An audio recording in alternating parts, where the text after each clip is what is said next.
Page बदल दो। अजी नमस्कार, सत श्री अकाल, जल्दी शेयर करके। हाँ नमस्कार, सत श्री अकाल, गुड मॉर्निंग। आहा, राइटिंग सोनी क्यों नहीं आ रही है? सोना सोना सोनिया है। पेपर से पूर्व चर्चा।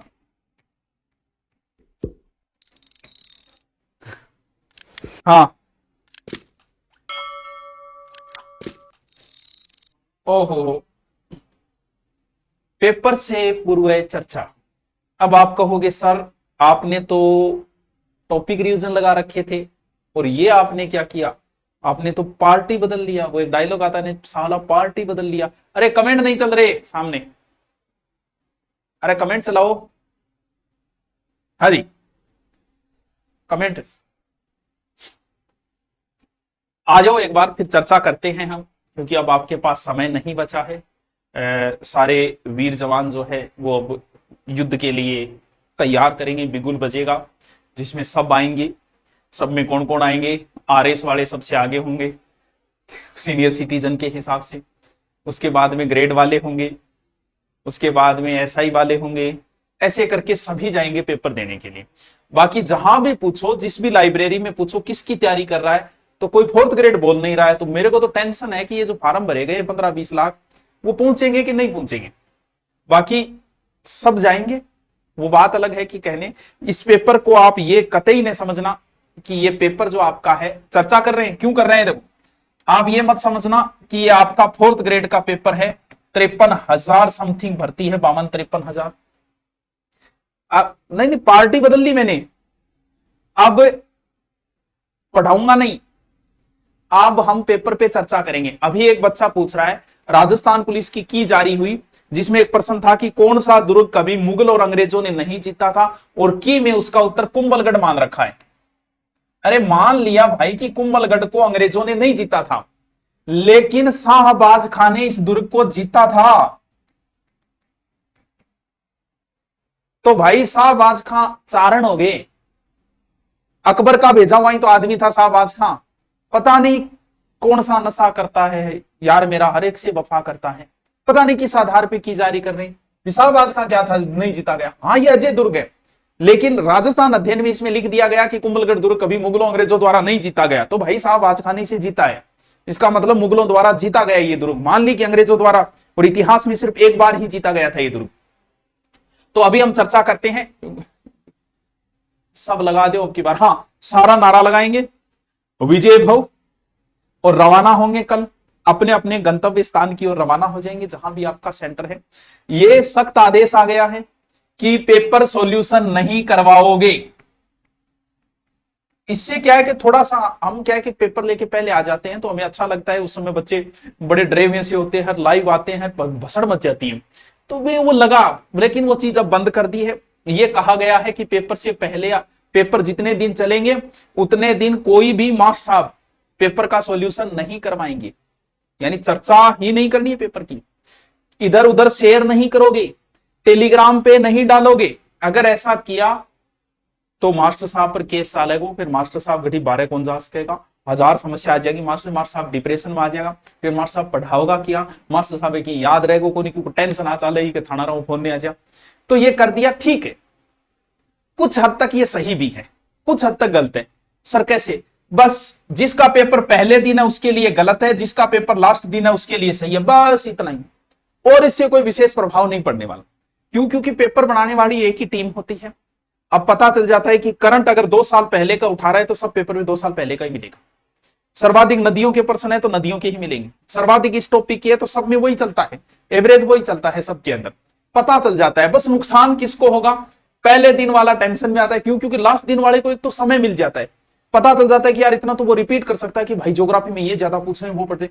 और जो विरोध जो बच्चे कर रहे हैं ना, मैंने पोस्ट डाली, तो जो विरोध में है वो है जिनका पहले दिन है, और पक्ष में वो है जिनके, लेकिन फिर भी रूल बना दिया तो हम इस रूल का स्वागत करते हैं। लेकिन ये तो रूल हम पर लागू है क्या भाई, हम पेपर सॉल्यूशन नहीं कराएंगे, पेपर शेयर नहीं करेंगे, ठीक है भाई, हमारे टेलीग्राम पे ऐसा कुछ नहीं डाला जाएगा।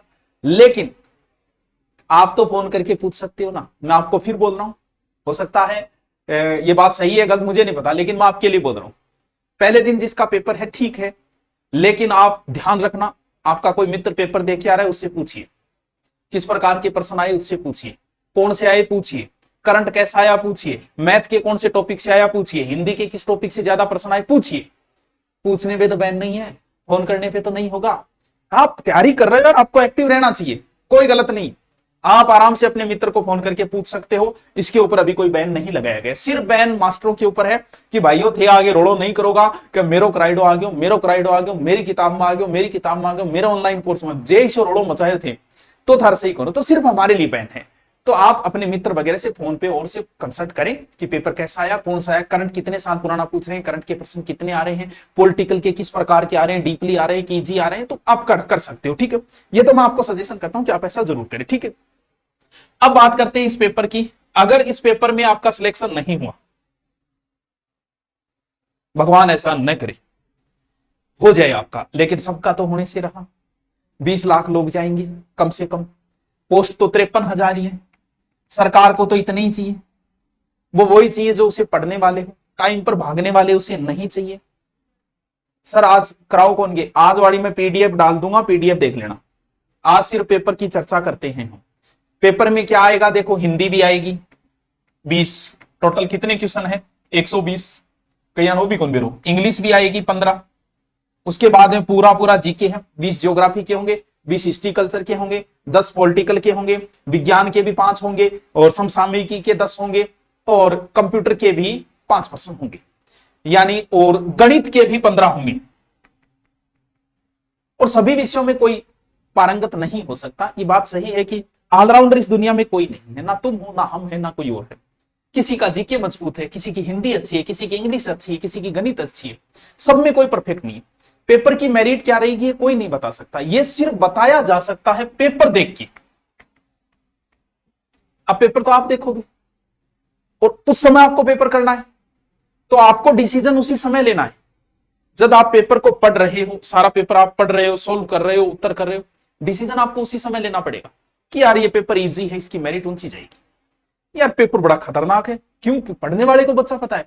अब जिसने कुछ पढ़ा ही नहीं उसके लिए तो महाराणा प्रताप का पिता उदय सिंह भी डीप है, लेकिन जिसने पढ़ा है उसे पता है कि यार हल्दीघाटी युद्ध की तारीख पूछ रखी है तो बहुत ईजी है, पढ़ने वाले बच्चे के लिए तो ईजी है। लेकिन जिसने नहीं पढ़ा उसको नहीं पता, उसे लगेगा अल्लाह हल्दीघाटी यार 500 साल पहले की बात पूछी, इतनी थोड़ी याद रहे। अब पेपर देखते ही आपको पता चल जाएगा कि पेपर का लेवल कैसा है, आपको डिसीजन लेना है। लेकिन अगर आप विशेष कैटेगरी में नहीं है, विशेष कैटेगरी का मतलब यह हुआ जैसे विडो हो गया, एक्स आर्मी हो गया, यानी जिन्हें आरक्षण का ज्यादा फायदा है, यानी आप नॉर्मल कैटेगरी से आते हैं, एससी एसटी ओबीसी जब विशेष कोई और चीज में नहीं है जैसे विकलांग खिलाड़ी और जो, तो देखो कहीं ना कहीं नॉर्मली आपको रिस्क खेलनी पड़ेगी। जैसे प्रश्न 120 है, अगर आपने करना शुरू किया हिंदी वगैरह सब, पहला जो राउंड होगा उस पहले राउंड में सिर्फ आपको वही प्रश्न करने हैं जिस प्रश्न में आप कंफर्म हो। और आपको पता है कौन सा प्रश्न कंफर्म होता है?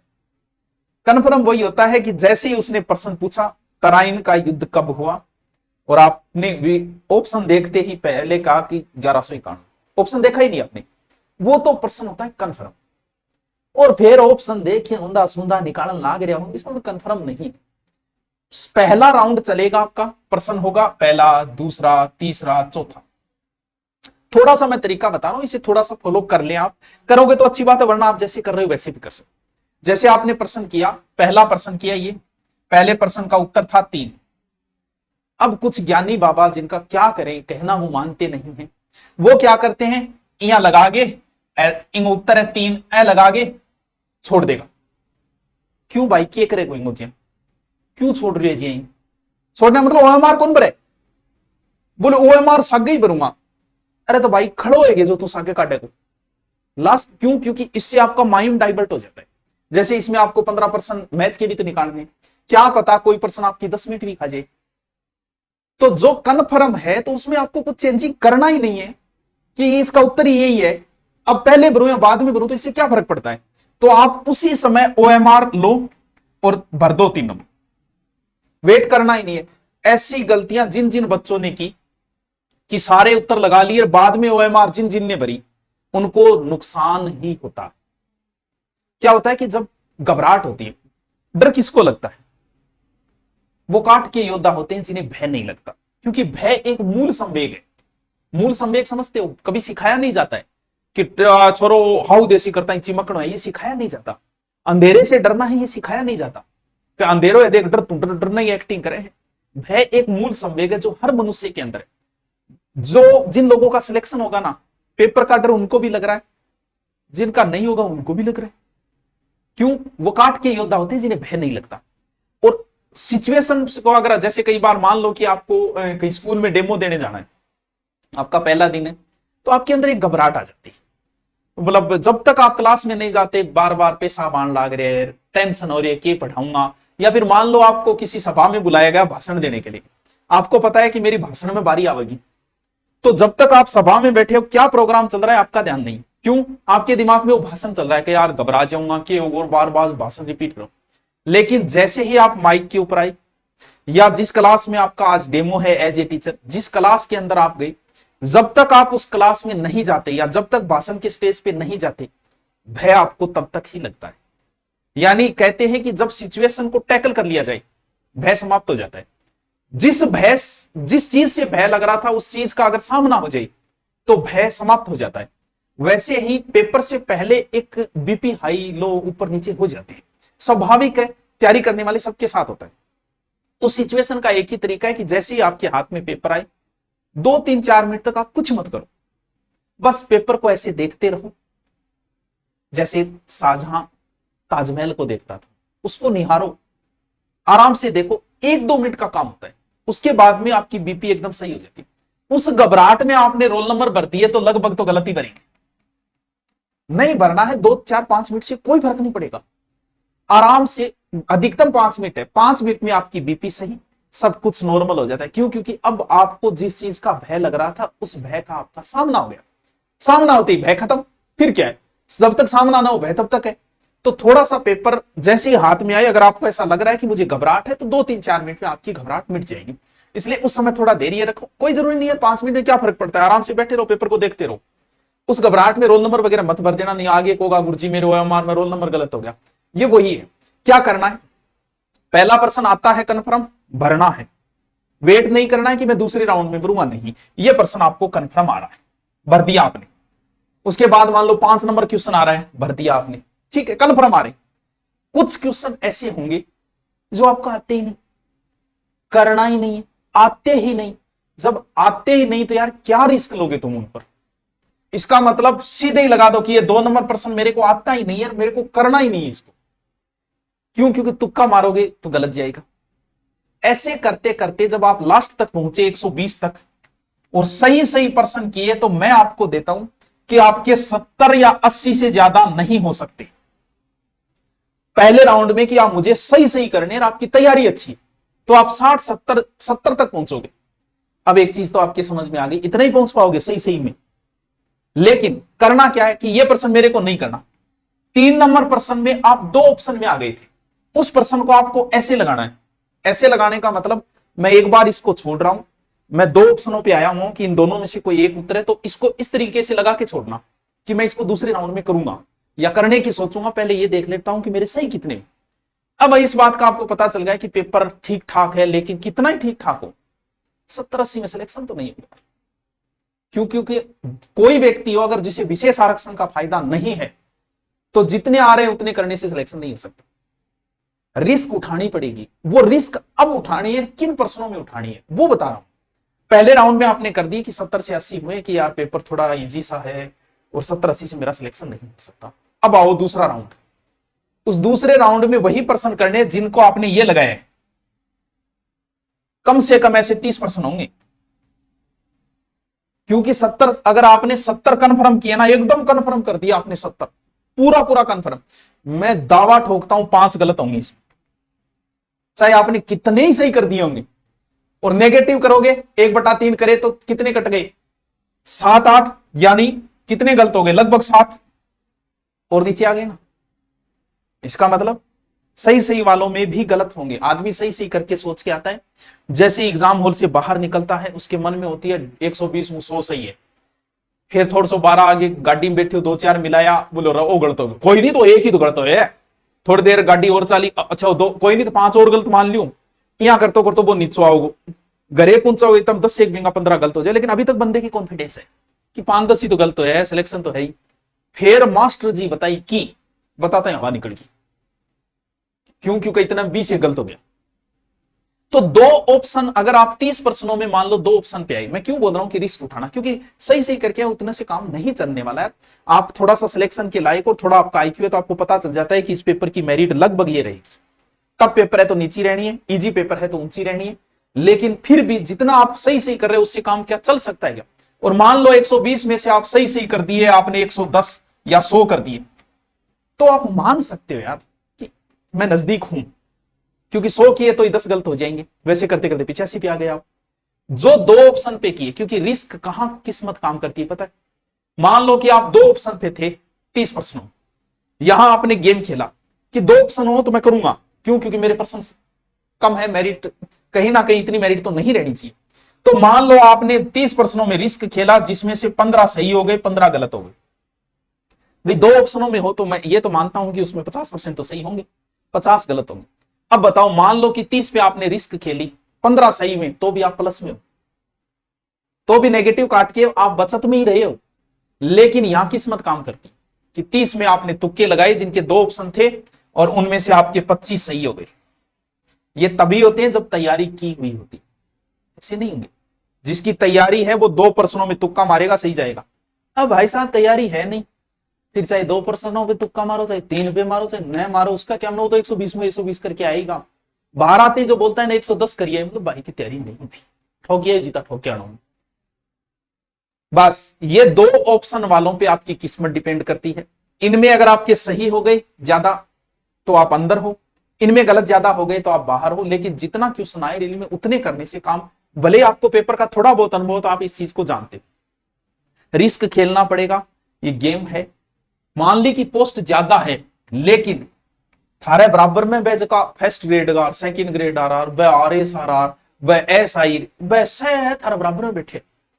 आज ही क्लास में पूछे कौन कौन पेपर दे गया हो, और भी 2 या 3 ही हाथ नीचा, वो वही लोग थे जो अभी अभी 12वीं करके फॉर्म भर नहीं पाए थे, बाकी सब पेपर देने जा रहे हैं।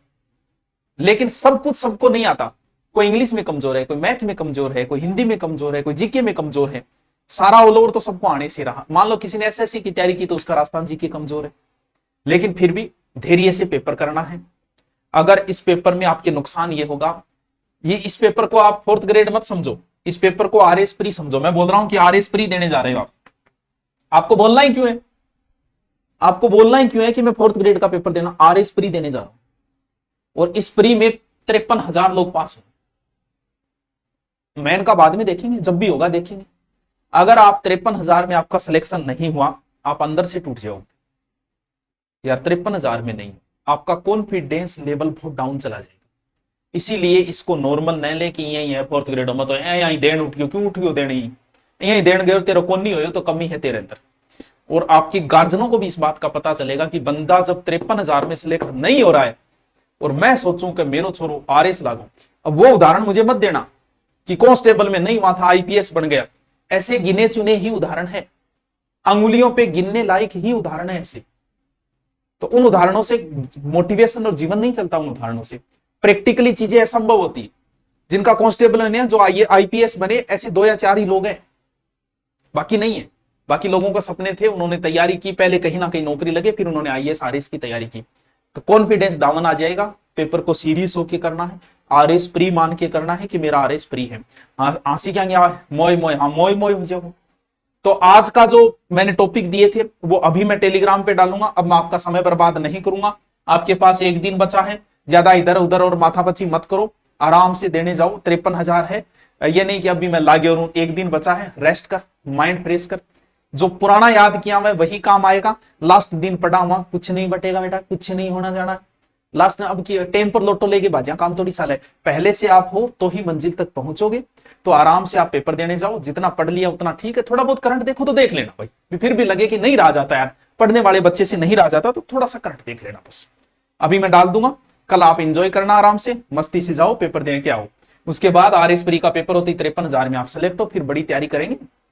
SI की तैयारी करने आ जाना, 2 महीने पढ़ाऊंगा, 2 महीने में हिंदी तैयार करा दूं। क्यों? क्योंकि जीके के अंदर कोई ऊपर कोई नीचे, आप जीके कितना ही पढ़ लो, बस कोई 2% आगे कोई 2 पीछे। इसमें जिसको मैथ अच्छी आ रही है वो आगे निकल जाएगा, जिसको कंप्यूटर आ रहा है वो आगे निकल जाएगा, जिसको हिंदी आ रही है वो आगे निकल जाएगा, जिसको अंग्रेजी आ रही है। आपको क्या लगता है जीके में आप आगे निकल जाओगे? जो बराबर पढ़ता है, आपने बहुत जीके की तैयारी की तो आपके मान लो 20 सही हुए, और जिसने 6 महीने की तैयारी की है तो उसके कितने हो जाएंगे? 18 हो जाएंगे। उससे ज्यादा अंतर नहीं आएगा जीके में। जीके में एवरेज सही रहता है हर बच्चा, चाहे वो कितना भी पढ़ा और नॉर्मली पढ़ाओ। लेकिन अंग्रेजी से ऐसी नहीं है। अंग्रेजी 2 महीने पढ़ी कुछ नहीं बटेगा, मजबूत जिसकी है वो अंग्रेजी में आगे निकल जाएगा, हिंदी जिसकी अच्छी है वो आगे निकल जाएगा। तो उन चीजों पे आपका फोकस होना चाहिए कि मेरी मैथ मजबूत है, कोशिश करूंगा कि मैथ की 15 में से 15 करके आऊं। मेरी इंग्लिश मजबूत है, क्योंकि जीके में सब बराबर से ही, कोई 2% ज्यादा कोई 2% कम। क्यों? क्योंकि जो पर्सन नहीं आते वो मास्टरों को भी नहीं आते, आते हैं वो स्टूडेंटों को भी आते हैं। तो आपका सिलेक्शन का आधार जो है हिंदी, इंग्लिश, मैथ रहेगी इसमें। जीके में सब ठीक है, एवरेज है, कोई ज्यादा फर्क नहीं पड़ने वाला। ठीक है, ओके। आप सबको बहुत बहुत शुभकामनाएं, पेपर दे के आए। इसकी आज वाले टॉपिक में मैं PDF अभी टेलीग्राम में डाल दूंगा। टेलीग्राम वही है जीके सुभाषचरण वाला। ठीक है, okay, thank you, best of luck, खुश रहो, आराम से पेपर दे के आओ, सिलेक्शन और मिठाई ले गए। और इतनी मिठाई आनी चाहिए, इतनी कि भाई साहब मैं एक दुकान खोल सकूं, और आपके शहर की फेवरेट मिठाई आनी चाहिए। हाँ, okay, thank you, good night.